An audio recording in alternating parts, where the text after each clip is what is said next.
Hello guys, welcome to Basudeb's chemistry tutorial. তোমাদের জন্য আবার একটা নতুন ভিডিও এসেছে, গো অ্যান্ড ওয়াচ। দেখো, আজকে আমরা ভ্যালেন্সি বন্ড থিওরি পড়বো, কোঅর্ডিনেশন কম্পাউন্ডের ভ্যালেন্সি বন্ড থিওরি। তো ভ্যালেন্সি বন্ড থিওরির প্রবক্তা হচ্ছে লাইনাস পাউলিং। পাউলিংয়ের মত অনুযায়ী এই যে কোঅর্ডিনেশন কম্পাউন্ডগুলো তৈরি হচ্ছে, এই কোঅর্ডিনেশন কম্পাউন্ডগুলো এগুলো মেটাল লিগ্যান্ড বন্ড করে তবে তো কোঅর্ডিনেশন এন্টিটি তৈরি হয়। তো লিগ্যান্ড মেটালের সঙ্গে বন্ড করবে, সেই বন্ড টাইপটা কি? লিগ্যান্ড হচ্ছে অ্যাকচুয়ালি ডোনার সেন্টার, আমরা জানি এটা দাতা পরমাণু। লিগ্যান্ডের ডোনার সেন্টার আছেও, লিগ্যান্সি যেটাকে আমরা লিগ্যান্সি বলি।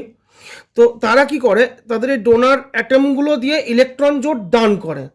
হলো, তার মানে অ্যাকর্ডিং টু পাউলিং এখানে অ্যাকচুয়ালি অসমযোজী বন্ধন গঠিত হচ্ছে, কোঅর্ডিনেশন কোভ্যালেন্ট বন্ড গঠিত হচ্ছে। হয়েছে? তো এবার এই কোঅর্ডিনেট কোভ্যালেন্ট বন্ড কীভাবে গঠিত হচ্ছে, অসমযোজী বন্ধন কীভাবে গঠিত হচ্ছে? তো পাউলিংয়ের মত অনুযায়ী টোটালটাই হাইব্রিডাইজেশন প্রসেসে হচ্ছে। তো হাইব্রিডাইজেশন প্রসেসটা কীভাবে হচ্ছে দেখা যাক। তো প্রথমে আমরা এই পাউলিং প্রবর্তিত ভ্যালেন্সি বন্ড থিওরিতে কীভাবে একটা কম্পাউন্ড ফর্ম হচ্ছে, formation of compound, coordination compound, সেটাকে দেখি। তারপর এটা কখন কি হাইব্রিডাইজেশন হবে না হবে সেটা সম্পর্কে একটু বলা যাবে। ফার্স্ট অফ অল আমরা এই কম্পাউন্ডটা দেখি, CrNH3 6+3। কি করতে হয়, যদি আমাদেরকে বলা হয় যে এই কম্পাউন্ডটার হাইব্রিডাইজেশন ফর্ম লেখো, ফর্মেশন লেখো, দেখাও কিভাবে তৈরি হচ্ছে, কি কি তার হাইব্রিডাইজেশন, কি তার গঠনাকৃতি, তাহলে তখন আমরা কি করব, প্রথম দেখবো এখানে সেন্ট্রাল মেটাল কে আছে, ক্রোমিয়াম। ক্রোমিয়াম 24, আমাদের আবার সে রিকল করতে হবে পুরোনো দিনের অ্যাটমিক স্ট্রাকচার, তাই তো? তো অ্যাটমিক স্ট্রাকচারে কার কত অ্যাটমিক নাম্বার সেগুলো মনে থাকা উচিত। তো ক্রোমিয়াম কত, 24। 24 মিনস ইলেকট্রন বিন্যাস হবে 1s2 2s2 2p6 3s2 3p6 4s1 3d5, chromium ব্যতিক্রম। তো আমরা প্রথমে কি করব, মেটাল আয়নটার ইলেকট্রন বিন্যাস লিখব, তারপর ইলেকট্রন বিন্যাস লেখার পর তার শেষে যে 3d আর 4s মানে d আর s এর যে ইলেকট্রন প্যাটার্নটা সেটা আঁকবো। তারপর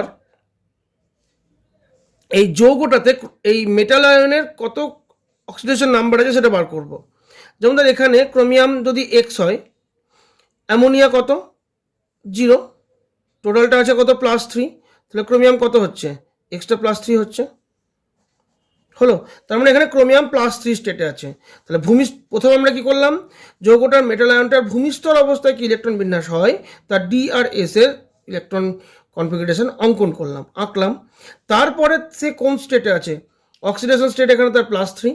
তো সিআর +3 হলে কি হবে ডিআরএস এর অবস্থা সেটা দেখি।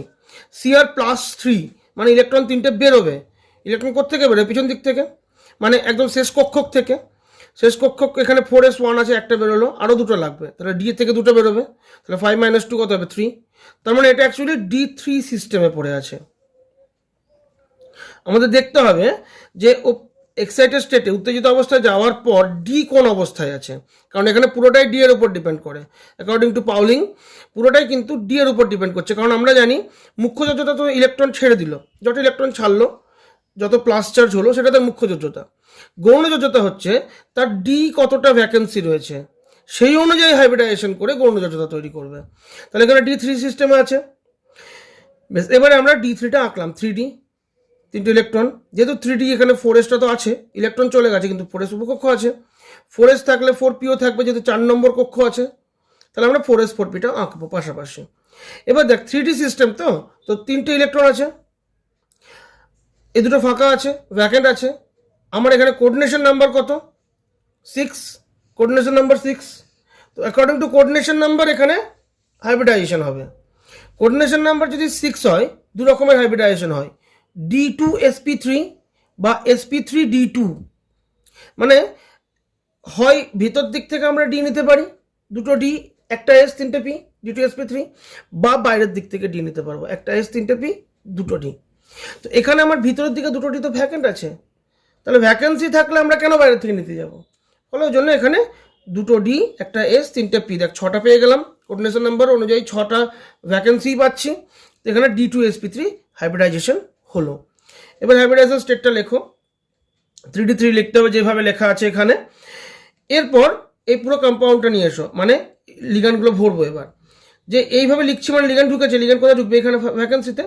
এই ভ্যাকেন্ট অরবিটালগুলো লিগ্যান্ডগুলো যখন লিখবো, লিগ্যান্ডের ইলেকট্রন ক্রস করে দিতে হয়, এবং এক একটা ঘরে দুটো করে ইলেকট্রন ঢুকবে, কারণ ইলেকট্রন জোর দান করছে, এখানে অসমযোজী বন্ধন, তো দুটো করে ইলেকট্রন দান করে দিয়েছে। 6টা এন মানে এন পরমাণুর দুটো করে লোন পেয়ার এখানে দান করেছে, 6টা NH3 গ্রুপ ঢুকে গেছে, হলো। এইভাবে হাইব্রিডাইজেশন হয়ে যৌগটা ফর্ম করলো। তো আমাদেরকে এই হাইব্রিডাইজেশন পদ্ধতি লেখার পর কিছু কথা লিখে দিতে হয় এখানে। আমাদের সংকরায়ন পদ্ধতি দেখানোর পর, মানে হাইব্রিডাইজেশন স্টেটটা দেখানোর পর আমরা কি করব, এখানে সংকরণ অবস্থা লিখতে হবে। সংকরণ অবস্থা কি হলো, এখানে D2sp3 গঠন আকৃতি, D2sp3 বা sp3d2, মানে কোঅর্ডিনেশন নাম্বার 6 হলে অ্যাকচুয়ালি গঠন আকৃতি হয় অক্টাহেড্রাল, অষ্টতলকীয়। আচ্ছা, এখানে অযুগ্ম ইলেকট্রন সংখ্যা লিখতে হয়, কটা ছিল এখানে দেখি। এখানে অযুগ্ম ইলেকট্রন ছিল 3টে, তার মানে অযুগ্ম ইলেকট্রন 3টে, যেটাকে n দিয়ে প্রকাশ করা হয়। আচ্ছা, কোথাও যদি আনপেয়ার্ড ইলেকট্রন, অযুগ্ম ইলেকট্রন থাকে, তাহলে সেই যৌগটা কি হয়, প্যারাম্যাগনেটিক হয়, হলো। প্যারাম্যাগনেটিক মানে তার চৌম্বক ধর্ম থাকবে, তাহলে দ্বিমেরু ভ্রামক বা মিউ এর ভ্যালুও থাকবে। তো দ্বিমেরু ভ্রামক মিউ এর ভ্যালু কি, √n × n+2 bm, Bohr magneton, এটা ইউনিট। এনটা এখানে আনপেয়ার্ড ইলেকট্রন বলেইছি, তাহলে ভ্যালুটা আসবে কত, √15 bm। এইভাবে পুরোটা লিখে আমাকে দেখাতে হবে, মানে আমাকে না, পরীক্ষার হলে যদি বলে আর কি, যে টোটাল সংকরায়ন অবস্থা দেখাও, গঠন আকৃতি লেখো, সেক্ষেত্রে এইভাবে করতে হবে। এরপর কোয়েশ্চেন হচ্ছে, আমরা বুঝবো কি করে যে কখন কোথায় কোন হাইব্রিডাইজেশনটা করব, হ্যাঁ কি না? তো সেই হিসাবে প্রথমে পড়ি, স্টার্টিং ফর কোঅর্ডিনেশন নাম্বার 6। যদি কোঅর্ডিনেশন নাম্বার 6 হয়, তো সেখানে দু রকমের হাইব্রিডাইজেশন হবে, আইদার sp3d2 অর D2sp3, একটু আগে বললাম। দুটোর ক্ষেত্রেই স্ট্রাকচার কিন্তু সেম, অক্টাহেড্রাল, অষ্টতলকীয়। এবার কখন sp3d2 হবে, কখন D2sp3 হবে, পুরোটাই ডিপেন্ড করবে এই আয়নিক স্টেটের ডি সিস্টেমটার উপরে। এই যে এখানটায় আমরা দেখলাম না, ভূমিস্তর অবস্থার পর যখন আয়নীয় হলো, আয়নিক স্টেটের ডিটা কত সিস্টেমের হলো, যেমন এখানে Cr অ্যাকচুয়ালি Cr+3 এসেছিল, Cr+3 যখন হলো, ভালো করে বুঝতে হবে, যখন Cr+3 হলো তখন ইলেকট্রন শেষ কক্ষক থেকে একটা দুটো এভাবে বেরোচ্ছিল, তো তাহলে ডিটা কততে পড়ে রইল, 3-এ পড়ে রইল। এই যে আয়নীয় অবস্থায় ডি কততে আটকে গেল, সেটাই হচ্ছে এখানে মেন, যে এই ডিএস সিস্টেমটা দেখি আমরা বুঝবো সেটা D2sp3 হবে না sp3d2 হবে। যদি আয়নীয় অবস্থায় D1 D2 বা D3 হয়, যেমন দেখো এখানে D3 আছে, তাহলে এখানে দুটো ঘর আমার ভ্যাকেন্ট আছে, তাহলে আমি ভিতর থেকেই নেব, বাইরে থেকে কেন নেব, ওই জন্য D2sp3 হচ্ছে। এরপর যদি D4 বা D6 হয়, তখনও পাউলিং বলছেন যে D2sp3 হবে। কিভাবে হবে দেখাবো। বাট যদি D7 D8 D9 D10 হয়, অবভিয়াসলি sp3d2 হবে। ইভেন D5 হলেও sp3d2 হবে, কারণ আমরা দেখ, যদি 1 2 3 4 5 5টা পুরোপুরি ফিল থাকে, তাহলে তো আমরা ভিতর থেকে D2 পাচ্ছি না, বাইরের থেকে নিতে হচ্ছে অটোমেটিক্যালি। তো D1 D2 D3 সিস্টেমে D2sp3 হবে, এটা তো এই D3 সিস্টেম দেখি বুঝতে পারছি। এরপর কোয়েশ্চেন হচ্ছে যে D4 বা D6 সিস্টেমে D2sp3 কিভাবে হয়, কারণ ডি এর 5টা ঘর, সেখানে যদি ইলেকট্রন 6টা ভরা থাকে, তাহলে আমরা কখনোই ভিতর দিকে দুটো ডি খালি পাই না। পাউলিং বলছে হবে, কিভাবে হবে দেখা যাক। একটা কম্পাউন্ড, এই যে CONH3 হাইব্রিডাইজেশন প্রসেস সেম। প্রথমে ভূমিস্তর অবস্থায় ইলেকট্রন বিন্যাস লেখো, CO, এখানে কোবাল্ট 27 হয় অ্যাকচুয়ালি, তো 1s2 2s2 2p6 3s2 3p6 3d7 4s2 DRS electron draw করলাম। এরপর এখানে কোবাল্ট অ্যাকচুয়ালি +3 স্টেটে আছে, কারণ X0 পুরোটা +3, মানে কোবাল্ট +3। কোবাল্ট যদি +3 হয়, তাহলে S থেকে দুটো বেরোবে, তারপর এখান থেকে একটা বেরোলে 7 - 1 কত হয়, D6। এই তো D6 সিস্টেম পেলাম। তো আমরা D6টাকে ড্র করব, 3D 1 2 3 4 5 6, ঠিক আছে। এবার এই 3D সিস্টেমের পর আমাদের এখানে 4s বা 4pটাও ড্র করতে হয় বলেছি। তাহলে দেখ, এখানে তো আমরা দুটো ঘর ফাঁকা পাচ্ছি না, তাহলে কি করে D2sp3 হয়? বাট পাউলিং বলছেন যে হবে, কিভাবে, জোটবদ্ধ করে দাও। ডি এর এই 6টা ইলেকট্রনকে যদি জোটবদ্ধ করে দেওয়া হয়, তাহলে দেখ দুটো ঘর আমরা খালি পেয়ে যাচ্ছি ভিতর থেকে, অটোমেটিক্যালি D2sp3 পাচ্ছি। বোঝা যাচ্ছে আশা করি, শুধুমাত্র বাই পেয়ারিং। তাহলে এখানে যদি D4 থাকতো 1 2 3 4 বাই পেয়ারিং আমরা 1 2 3 4 দুটো ঘর খালি পেয়ে যাচ্ছি। তারপরে D4 বা D6 এর ক্ষেত্রে D2sp3 সম্ভব by pairing the electrons, electron জোটবদ্ধ করে। এরপর বাকিটা তো আমরা জানি লিগ্যান্ডগুলো কীভাবে পুশ করতে হয়, এবং এগুলো অ্যাকচুয়ালি এই ছকের মতোই লিখতে হয়। আমি বারে বারে লিখিনি, নর্মালি লিখে দিয়েছি, বাট ছকের মতোই লিখতে হয় পরীক্ষাতে। D2sp3 সংকরণ অবস্থা, স্ট্রাকচার অক্টাহেড্রাল, এখানে কোনো আনপেয়ার্ড ইলেকট্রন নেই, তো n = 0। আনপেয়ার্ড ইলেকট্রন বা অযুগ্ম ইলেকট্রন না থাকলে সেটা ডায়াম্যাগনেটিক হয়, আর ডায়াম্যাগনেটিক মানে কোনো চৌম্বক ধর্ম নেই, তাহলে দ্বিমেরু ভ্রামক বা ডাইপোল মোমেন্ট বা মিউ ভ্যালু 0 হয়। এবার কোয়েশ্চেন আসতেই পারে, তাহলে তো D5 সিস্টেমেও আমরা বাই পেয়ারিং জোড়বদ্ধ করে D2sp3 করতে পারি, কারণ D5কে যদি জোর করি 1 2 3 4 5 দুটো ঘর খালি পাবো। কিন্তু পাউলিং বলছেন না, D5 তো হাফ ফিল্ড, D5 স্টেট কি অর্ধপূর্ণ অবস্থা, ডি এর অর্ধপূর্ণ অবস্থা তো প্রচণ্ড স্থায়ী অবস্থা, তাহলে সেখানে কখনোই আমরা জোর করে জোটবদ্ধ করতে পারবো না, ওটা স্থায়ী অবস্থা, তাকে জোটবদ্ধ করতে গেলে প্রচুর পরিমাণে শক্তির প্রয়োজন, ওই জন্য এখানে অযুগ্ম ইলেকট্রন থেকেই যায়, জোটবদ্ধ হয় না। যেমন Fe(F6-3) same to same, iron 26, 1s2 2s2 2p6 3s2 3p6 3d6 4s2। এখানে আয়রন অ্যাকচুয়ালি এটা x, F মাইনাস মানে -6, টোটালটা -3 হলে x is +3, আয়রন +3 স্টেটে আছে। তো আয়রন যদি +3 হয় তাহলে এখান থেকে দুটো, এখান থেকে একটা, তাহলে এস ভ্যাকেন্ট হয়ে গেল, এখান থেকে 6 থেকে একটা গেলে D5 হবে, D5 সিস্টেম।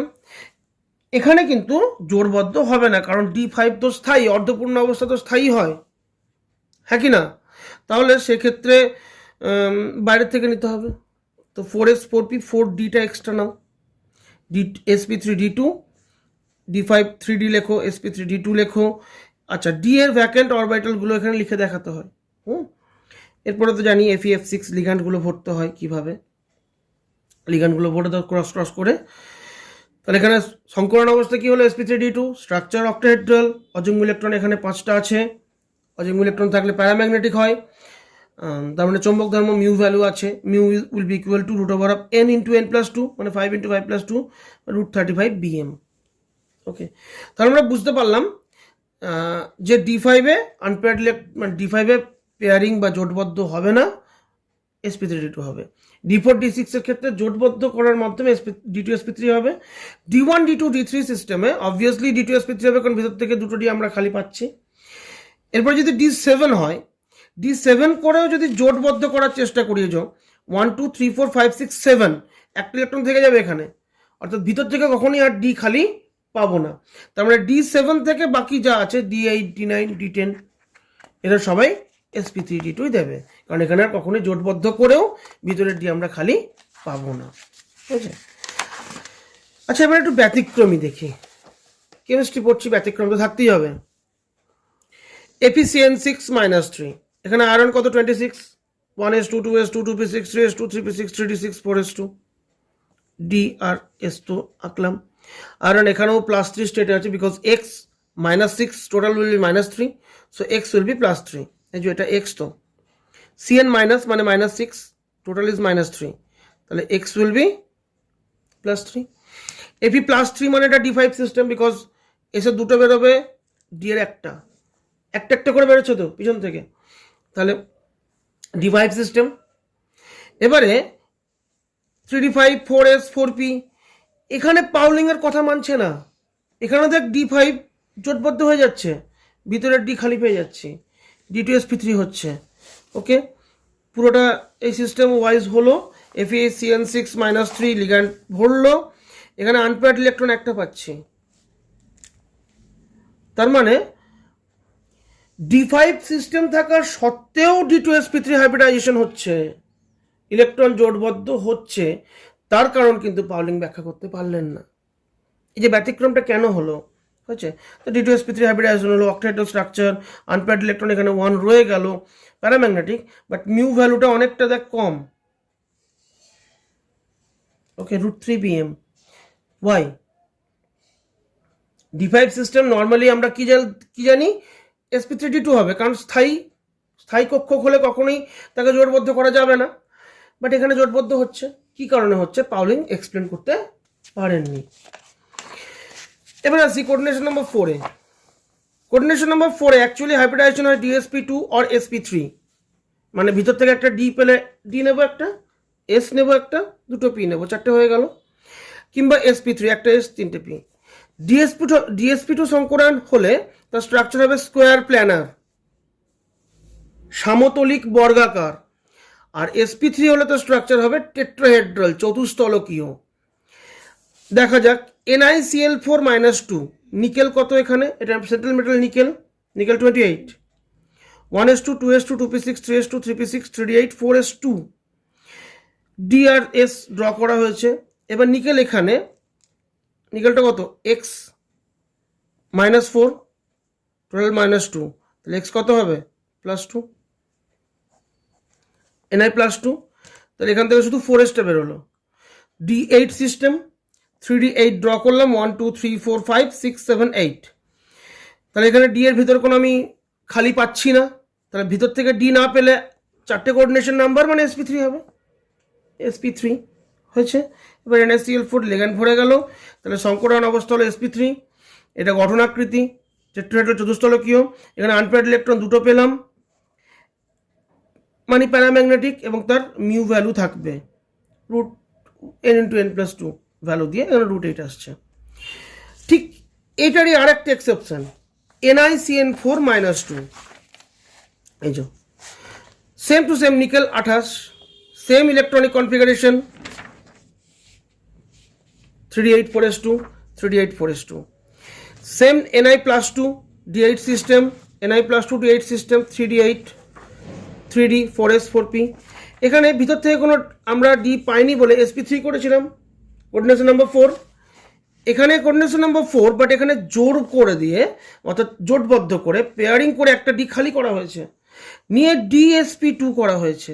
এই যে dsp2 হয়েছে, একটা পিজেড ভ্যাকেন্ট পড়ে রইলো, এখানে দেখ জোটবদ্ধ।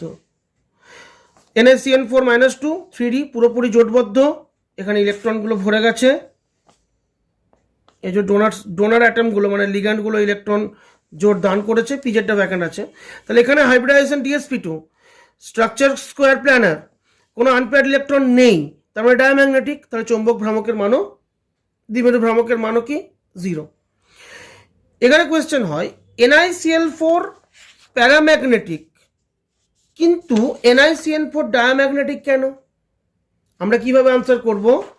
প্রথমে NiCl4 এর পুরো হাইব্রিডাইজেশন প্রসেস দেখাবো, এটা লেখার দরকার নেই, শুধু প্রসেস দেখাবো।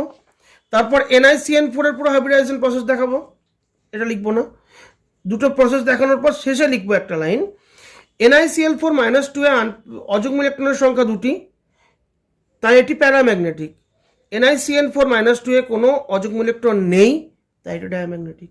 হয়ে গেল আনসার কমপ্লিট। স্টপ। এখানে NiCO4 নিকেল কার্বনিল, এখানেও নিকেল সেই 28 3d8 4s2, একই সেম ইলেকট্রন বিন্যাস। এখানে আবার কার্বনিল লিগ্যান্ড এমনই একটা লিগ্যান্ড, এত তাড়াতাড়ি এখানে অ্যাড হবে যে নিকেলকে দেখ উত্তেজিত অবস্থায় আয়নিতই করেনি, আয়নিত না হয়েই পুরো ইলেকট্রনগুলো এক জায়গায় জড়ো হয়ে গেছে। অর্থাৎ 3d8 এর 8টা 1 2 3 4 5 6 7 8, ইভেন 4s এর ইলেকট্রনও 3d8 হয়ে গেছে, নিয়ে পুরোপুরি এক জায়গায় জড়ো করে 4s আর 4p তে sp3 সংকরায়ন হয়ে এই যে কার্বনিল লিগ্যান্ডগুলো প্রবেশ করেছে। তো কেন? অর্থাৎ এখানে সংকরায়ন sp3 টেট্রাহেড্রাল, কোনো অযুগ্ম ইলেকট্রন নেই, ডায়াম্যাগনেটিক, চৌম্বক ভ্রামক 0। তো কেন? আমরা তো জানি প্রথমত সে আয়নিত হবে, তারপরে তো হাইব্রিডাইজেশন হবে। এখানে আয়নিত হচ্ছে না, তার আগেই সমস্ত ইলেকট্রন জোটবদ্ধ করে দিচ্ছে এই লিগ্যান্ড, কার্বনিল লিগ্যান্ড, নিয়ে sp3 সংকরায়নের মাধ্যমে ঢুকে পড়ছে। এই যে ব্যতিক্রমগুলো কেন হচ্ছে, এটার ব্যাখ্যা পাউলিং দিতে পারেননি। হলো, তাহলে ভ্যালেন্সি বন্ড থিওরির বা যোজ্যতা বন্ধন তত্ত্বের বেশ কিছু সীমাবদ্ধতা আমরা পেলাম। তো এই সীমাবদ্ধতাকে কারেকশন করতে হবে, সেটার জন্য আমাদের পড়তে হবে CFT, ক্রিস্টাল ফিল্ড থিওরি, সেটা পরের ভিডিওতে দেব। ভিডিওটা পুরোপুরি দেখার জন্য ধন্যবাদ। যদি কোথাও কোনো বুঝতে অসুবিধা হয় বা কোথাও কিছু মিসিং থাকে আমাকে কমেন্টে জানিও, আমি যথেষ্ট সম্ভব চেষ্টা করব রেসপন্স করার, ঠিক আছে?